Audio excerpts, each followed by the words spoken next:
नमस्कार दोस्तों, राधे राधे। दोस्तों, आज के इस वीडियो में अनंत चतुर्दशी पूजा के बारे में मैं आपको बताने जा रही हूँ कि हमें पूजा कैसे करनी चाहिए, पूजा की सामग्री क्या क्या है। तो चलिए शुरू करते हैं। अनंत चतुर्दशी पूजा में आपको सबसे महत्वपूर्ण कार्य है 14 दिए का दीपदान। ये आपको अवश्य बनाने चाहिए और इस दिन इसका दीपदान करना चाहिए। इस दिन भगवान विष्णु के अनंत स्वरूप की पूजा की जाती है। साथ ही माँ गंगा की और माँ यमुना की भी पूजा की जाती है।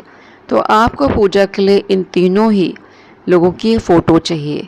जैसे कि मैंने यहाँ रखी हुई है एक अनंत, देखिए प्रभु की अनंत फ़ोटो ये रखी हुई है यहाँ पे, विष्णु जी की अनंत स्वरूप की, माँ गंगा जी की भी फ़ोटो है, माँ यमुना जी की भी फ़ोटो है। यहाँ 14 दिए भी मैंने बना के रखे हैं, मैंने इनका दीपदान करा है।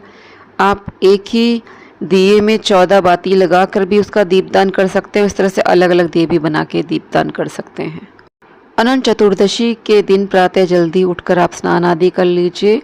इसके बाद आपको एक चौकी लेनी है। चौकी पर एक पीला वस्त्र बिछाइए। फिर इस पर एक कलश स्थापित करिए। कलश के नीचे अष्टदल कमल बनाएंगे। मैंने अपने इस चैनल पर अष्टदल कमल बनाना कई बार बताया है। फिर कलश में हमें गंगा जल, हल्दी मैंने डाला, यहाँ पे सुपारी डाला है, एक सिक्का डाला है, हल्दी पिसी भी आप डाल सकते हैं, पुष्प डालेंगे और दूर्वा भी डालना चाहिए आपको, इत्र डालना चाहिए। तो ये इत्र मैंने डाला है। इतनी मेन चीज़ें होती हैं। फिर लौंग, इलायची आदि आप डालना चाहें तो डाल सकते हैं। और इसके बाद आपको एक पात्र लेना है। उस पात्र में आपको तिल भर के रखना है। हम यहाँ पे दीप कलश प्रज्वलित करेंगे। दीप कलश में नारियल नहीं रखा जाता है, केवल उसके ऊपर यहाँ पर हम अक्षत या तिल आदि रखकर उसके ऊपर एक दीपक प्रज्वलित करते हैं। दीपक भी आपको 2 बाती का ही लेना चाहिए। किसी भी शुभ पूजा को करने के लिए 2 बत्ती का दीपक हमें बनाना चाहिए। दीपक में आप देसी घी डालेंगे अथवा तिल का तेल भी प्रयोग कर सकते हैं। यहाँ मैंने कलश में देखिए पल्लव भी लगाए हैं। 5 आप आम के पत्ते लगा सकते हैं अथवा अशोक के पत्ते भी लगा सकते हैं। उनमें हल्दी, कुमकुम, रोली, सिंदूर आदि लगाकर कलश में लगाएंगे। किसी भी पूजा को करने के लिए हमें कलश पूजा अवश्य करनी चाहिए। इसमें हम सारे देवी देवताओं का आवाहन कर लेते हैं और सभी की पूजा कर लेते हैं। अब हमें और जो सामान चाहिए पूजा को बता रही हूँ आपको। हल्दी, कुमकुम, सिंदूर, अक्षत, तिल, अष्टगंध, कलावा, ये सब ज़रूरी चीज़ें आप अवश्य रख लीजिए पूजा में। पूजा में जनेऊ भी आप अवश्य रखिए। आपके पास यदि जनेऊ नहीं है तो कच्चा सूत होता है, उससे आप 7 बार लपेट के जनेऊ बना सकते हैं। मेरे पास जनेऊ ख़त्म हो गया था, मैंने घर पे ही बनाया है। यहाँ पे फिर आप धूप रखिए, इत्र की शीशी अवश्य रखिए। प्रभु को स्नान कराने के लिए पंचामृत की आवश्यकता पड़ेगी, इसको आप रख लीजिए। सुपारी, इलायची और लौंग भी आप रख लीजिए पूजा में।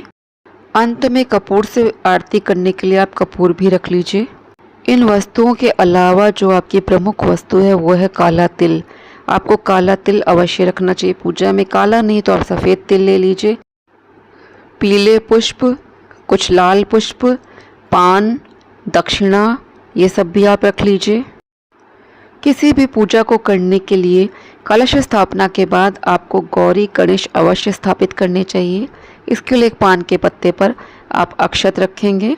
आप गौरी माँ को घर पे बना सकते हैं, मिट्टी से, गोबर से, हल्दी से, कई प्रकार से गौरी माँ बनाई जाती हैं। तो यहाँ मैंने मिट्टी से ही गौरी माँ बनाई हैं। आप यहाँ पे एक सुपारी लेकर उस पर कलावा लपेटकर यहाँ पे गणपति जी को स्थापित कर सकते हैं। मैंने कलावा में गणेश जी को बनाया है। आपके पास मूर्ति हो गणेश जी की तो आप मूर्ति रख सकते हैं। ये देखिए गौरी माँ है, इनको मैंने स्थापित कर दिया है। आप इसी तरह से स्थापित कर देंगे। सर्वप्रथम किसी भी पूजा में इनकी पूजा की जाती है जिससे कि पूजा निर्विघ्न संपन्न हो जाए। अब इनको हम पंचामृत स्नान कराएंगे। इसके लिए मैंने एक पात्र रखा है। मैं ऊपर से उनको दिखाकर इसी में डालती जा रही हूँ पात्र में। ये पंचामृत स्नान हो रहा है। आप चाहें तो मूर्ति रखकर उस पर डायरेक्टली भी स्नान करा सकते हैं। पंचामृत स्नान के बाद शुद्ध जल स्नान होता है, फिर गंगा जल स्नान होता है, फिर इत्र से उनको करा जाता है। अब यहाँ पे आप उनको हल्दी लगाएंगे, कुमकुम, रोली, सिंदूर, ये सब अर्पित करिए। आपको हल्दी थोड़ा गीला करके लगाना है, कुमकुम भी थोड़ा गंगा जल मिला के गीला करके लगाना है। फिर उसमें आपको अक्षत उनके ऊपर चढ़ाना है। गणेश जी को पीला अक्षत चढ़ता है। अब ये देखिए कुमकुम है, कुमकुम को भी मैंने देखिए गीला कर लिया है तब लगाया है। आप कलश की भी पूजा इसी तरह से करें। कलश में रोली, कुमकुम, हल्दी और उसके पत्तों में भी रोली, कुमकुम, हल्दी लगाएंगे, जबकि हमने ऑलरेडी पहले से लगाया, फिर भी दोबारा लगाया जाता है। दीपक की इसी तरह से पूजा करेंगे। दीप की तो पहले पूजा की जाती है, क्योंकि दीपक साक्षी होता है हमारी पूजा का, उनको आवाहन करा जाता है। यहाँ देखिए मैं इनको सिंदूर लगा रही हूँ। सिंदूर 3 बार अर्पित करिए माता गौरी को। फिर इनको कलावा अर्पित करा जाएगा। कलावा वस्त्र स्वरूप माना जाता है, या तो आप वस्त्र अर्पित करिए अथवा कलावा अर्पित करिए। कलावा आपको कलश को भी अर्पित करना है, ठीक है, उनके घट में बांध देते हैं हम कलावा, लेकिन इसके बाद भी कलावा अर्पित किया जाता है कलश को, तो आप अर्पित कर दीजिएगा। फिर जनेऊ भी अर्पित किया जाएगा। देखिए मैं कलावा अर्पित कर रही हूँ। कलावा आप थोड़ा सा तोड़ लीजिए, उसको राउंड शेप में लपेट लीजिए, फिर इनको अर्पित कर दीजिए। इन सबको आप पहले शुद्ध कर लिया करें। जितनी भी ये पूजन की सामग्री हैं जल से शुद्धिकरण अवश्य कर लिया करिए, क्योंकि ये कई लोगों के हाथों में जाने के बाद आप तक सारी सामग्री आती है तो अशुद्ध हो जाती है सामग्री। यहाँ मैंने कोशिश करी कि लाल पुष्प चढ़ाऊँ। गणेश जी को लाल पुष्प बहुत पसंद है। माता दुर्गा, माता गौरी का ही स्वरूप है, तो उनको भी लाल पुष्प ही हम अर्पित करते हैं। यहाँ गणेश जी को हल्दी लगा के हमने जनेऊ भी अर्पित कर दिया है, और आपको कलश को भी जनेऊ अर्पित करना है, मैंने यहाँ अर्पित कर दिया है। कलश के नीचे मैंने काले तिल से देखिए यहाँ पे अष्टदल कमल बनाया हुआ है, आपको भी ऐसे ही बनाना है। और देखिए पुष्प माला आदि मैंने कलश पर चढ़ा दी है। अब ये प्रभु का अनंत स्वरूप है। आज के दिन प्रभु के इसी स्वरूप की पूजा की जाती है। प्रभु के इस स्वरूप में सारे देवी देवता सम्मिलित हो जाते हैं। इनके शेष नाग की पूजा का विशेष ही प्रावधान होता है, तो इसीलिए इस तरह की फ़ोटो को हम पूजा में रखते हैं। यहाँ गंगा जी की पूजा करने के लिए मैंने फ़ोटो रख ली है। आप गंगा जली भी रख सकते हैं और उसकी पूजा कर सकते हैं। ये यमुना जी की भी मैंने यहाँ फ़ोटो रखी है। आप एक कलश बनाकर भी यमुना जी की पूजा कर सकते हैं। अब आज के दिन क्योंकि शेष नाग की पूजा का भी बहुत ज़्यादा विशेष दिन होता है ये, तो मेरे पास इस तरह के एक विग्रह है जिसमें शेष नाग की शैया पर भगवान विष्णु जी लेटे हैं और माता लक्ष्मी उनके चरण दबा रही हैं। तो आज के दिन इसी स्वरूप की पूजा की जाती है। तो मेरे पास ये विग्रह अष्टधातु का है, तो मैं इसी को पंचामृत स्नान कराऊंगी। आपके पास यदि इसकी कोई फ़ोटो हो तो फ़ोटो रख लीजिए, उसकी पूजा कर सकते हैं आज के दिन। अब प्रभु को स्नान कराने के लिए आप पंचामृत लीजिए। ये अनंता है, ये धागा मैंने बनाना सिखाया है, मेरे इस वीडियो में डला हुआ है। 14 गांठों का धागा होता है। इसको एक स्वास्तिक बनाकर तब किसी पात्र में रखें। इस धागे को पूजा के बाद अपने ऊपर बाहों में बांधा जाता है, या आप नीचे कलाई में बांध सकते हैं। और इस धागे का बहुत अधिक महत्व होता है। ये भगवान विष्णु के 14 स्वरूपों का प्रतीक होता है। अब आप चांदी की कटोरी में केसर गंगा जल में मिलाकर रखिए। इसको स्वर्ण तिलक कहा जाता है, इसको प्रभु को लगाया जाता है। पूजा में आप जितना अधिक पुष्पों का प्रयोग करेंगे आप उनका प्रयोग करिए। प्रभु की पूजा में प्रभु पुष्प आदि से बहुत ही प्रसन्न होते हैं। पीले रंग के पुष्प अधिक उनको चढ़ाए जाते हैं।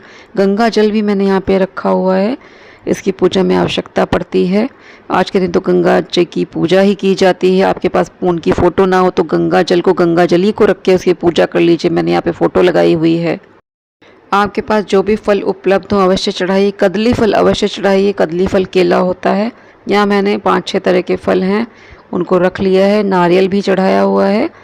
आप प्रभु को अर्पित करिए। आपके पास जो भी उपलब्ध है वो चढ़ाइए। आज ये पीले रंग की मिठाई चढ़ाई जाती है। आप बेसन का लड्डू चढ़ा सकते हैं। मैंने भोग में छेने की मिठाई रखी है, पीले रंग की केसर की है, और बेसन के लड्डू और कुछ ड्राई फ्रूट्स ले लिए हैं। ये आपको 14 दिए देखिए बनाने हैं। मैंने आटे के 14 दिए बनाए हैं। इनको पूज भी लिया है। पूजा ऐसे जाता है कि इनको रोली आदि लगा दिया जाता है, पुष्प आदि चढ़ा दिया जाता है। पूजा करके इनकी तब इनको प्रज्वलित करा जाता है, इनका दीपदान दिया जाता है। आटे के दिए बनाने की विधि भी मैंने अपने इस चैनल पर डाली है, आप उसको देख सकते हैं। अब आप एक थाली ले लीजिए, उसमें स्वास्तिक बनाइए, और आपको ये ऐसा पात्र लेना है जिसमें मतलब बिल्कुल शुद्ध हो। इसमें क्योंकि हमें प्रभु को स्नान कराना है, ये मैंने यहाँ तैयार करके रखी हुई है, इसमें हम प्रभु को स्नान कराएंगे।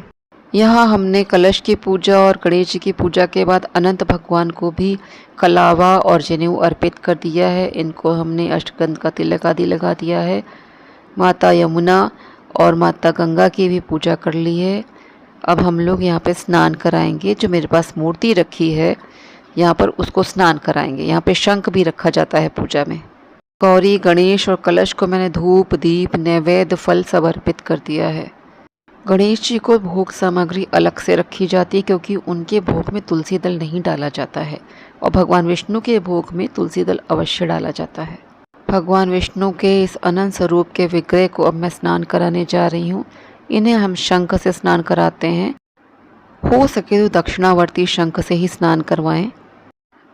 ओम नमो भगवते वासुदेवाय, ओम नमो भगवते वासुदेवाय, इस मंत्र का उच्चारण आप करते रहेंगे। पंचामृत स्नान के बाद आप स्वच्छ जल से स्नान करवाएंगे। ये जिस पंचामृत से हम स्नान करवाते हैं प्रभु को, उसे स्नान कराने के बाद हम स्वयं भी ग्रहण करते हैं। ये पंचामृत होता है, प्रभु का आशीर्वाद होता है। अब प्रभु को आसन देते हुए उनकी चौकी में हम काला तिल रखेंगे, फिर पुष्प रखेंगे।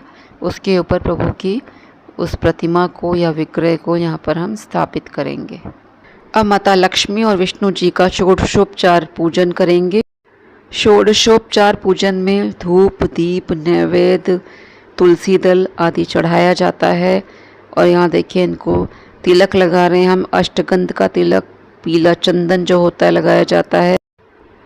केसर का तिलक भी हम करेंगे। यहाँ पर भगवान विष्णु को अक्षत नहीं चढ़ाया जाता है, हम यहाँ पे तिल चढ़ा देंगे। आज के दिन देखिए शेषनाग जी की पूजा ज़रूर की जाती है, तो उनके जो 7 फन हैं उनकी मैं पूजा कर रही हूँ विधिवत। उनको चंदन आदि अर्पित कर रही हूँ। यहाँ पे शंख की भी पूजा करिए। फिर इसके बाद पुष्प आदि चढ़ाने के बाद विष्णु जी को हम जनेऊ भी चढ़ाएंगे, कलावा भी चढ़ाएंगे वस्त्र रूपी। माता लक्ष्मी को भी हमने अरोली, हल्दी, कुमकुम और इत्र आदि समर्पित करा। अब सुगंधित पुष्प की माला पहनाएंगे। कहा जाता है प्रभु के इसी स्वरूप की आज पूजा करते हैं। प्रभु इस मुद्रा में, क्षीर सागर में अनंत प्रसन्नता की मुद्रा में होते हैं। आज महत्वपूर्ण पवित्र नदियों जैसे गंगा और यमुना जी की पूजा का विशेष महत्व होता है। आपके पास यदि गंगा जली हो तो उसकी पूजा करें, या गंगा तट पर जाके पूजा कर सकते हैं। यमुना तट पर जाके यमुना जी की पूजा करिए, अथवा उनकी फ़ोटो अथवा प्रतिमा की पूजा करिए।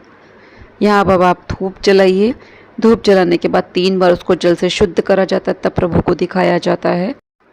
भगवान विष्णु को पीले फल और पीली मिठाइयाँ ही पसंद हैं, तो कोशिश करें आप पीले रंग के ही फल और मिठाई उनको अर्पित करें। प्रभु को भोग में जो भी चढ़ाएंगे वो बहुत ही सात्विक होना चाहिए। केला उन्हें अवश्य चढ़ाया जाना चाहिए। प्रभु को फल अर्पित किए जा रहे हैं। अंत में दक्षिणा अवश्य समर्पित करिए। पूजा में कोई भी कमी रह जाती है तो दक्षिणा से उसे पूरी माना जाता है, दक्षिणा से पूरी हो जाती है। यहाँ 14 दीपकों को भी हमें अब यहाँ पे दीपदान देना है, उसकी भी तैयारी कर ली गई है। अनंत चतुर्दशी व्रत कथा पुस्तक की भी पूजा की जाती है। इसको पूजन स्थल पे रखेंगे, इनकी पूजा करेंगे।